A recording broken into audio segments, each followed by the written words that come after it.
یہ دوپہر قریب 1 بجے کا وقت تھا جبکہ سورج خوب آگ برسا رہا تھا اور اس شدید گرمی میں آدمی کے لیے ایک لمحہ کھڑا ہونا گویا آگ میں کود جانے کے مترادف تھا۔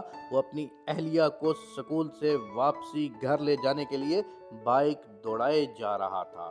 اچانک اس کی نظر سڑک کے کنارے پر کھڑے ایک 10-11 سالہ بچے پر پڑی جس کے ارد گرد کچھ بوائل کیے ہوئے چنے اور آلو بکھرے پڑے تھے اور پرات الٹی پڑی تھی، جسے دیکھ کر لگتا تھا کہ یہ انہیں بیچنے کے لیے جا رہا تھا۔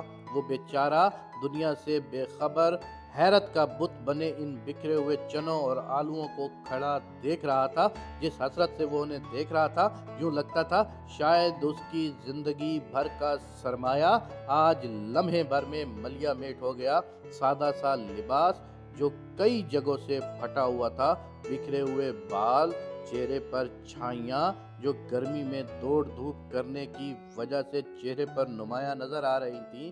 وہ شہر کا مین روڈ تھا جہاں صبح سے لے کر شام تک چھوٹی بڑی ہر طرح کی ٹریفک کا گزر ہوتا تھا۔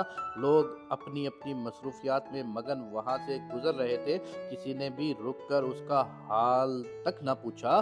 اس نے جب یہ منظر دیکھا تو بائک کی سپیڈ بڑھا دی، جلدی سے اہلیہ کو گھر چھوڑا اور واپسی کے لیے مڑا اور اس بچے کے پاس آ کر بائک روک دی۔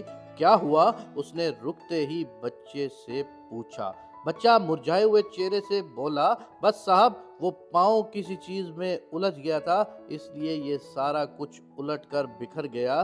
بیچارہ اس کو اٹھا بھی نہیں سکتا تھا کیونکہ مٹی لگنے کی وجہ سے سب ناکارہ ہو چکا تھا۔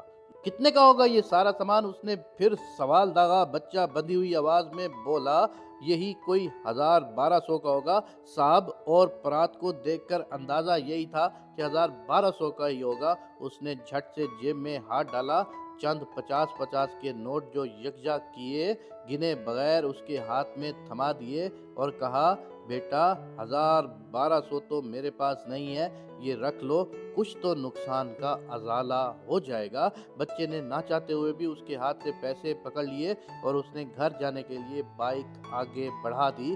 جیسے ہی وہ آگے بڑھا، ایک اور آدمی جو بائک پر براجمان تھا، اس نے اس بچے کے پاس آ کر بائک روک لی اور چند روپے اس بچے کے ہاتھ میں تھما دیے اور آگے کو چل پڑا۔ اور لوگوں نے بھی شاید اس بچے کی مدد کی ہوگی۔ وہ گھر آ کر کیا سرائیاں کرنے لگا، اب اپنے آپ پر افسوس بھی کر رہا تھا کہ میں اس بچے کو سارے پیسے نہ دے سکا، اور خوش بھی تھا کہ اس نے ایک نیک کام کی بنیاد ڈالی تھی کہ اسے دیکھ کر ایک اور آدمی نے بھی اس بچے کی مدد کی تھی۔ دوستو، یہ اس کی تھوڑی سی مدد نے نا میرے ذاتی خیال کے مطابق شاید قیامت والے دن کے لیے اس شخص کی بہت بڑی راہ ہموار کر دی ہوگی۔ آج آپ کسی کی مدد کر کے تو دیکھو، اللہ تبارک و تعالیٰ اتنا غفور و رحیم ہے، اللہ اتنا رحم کرم کرنے والا ہے کہ آپ کی تھوڑی سی نیکی کو قیامت والے دن بہت بڑا کر کے تمہارے حق میں بہتر سے تمہیں صلہ ملے گا۔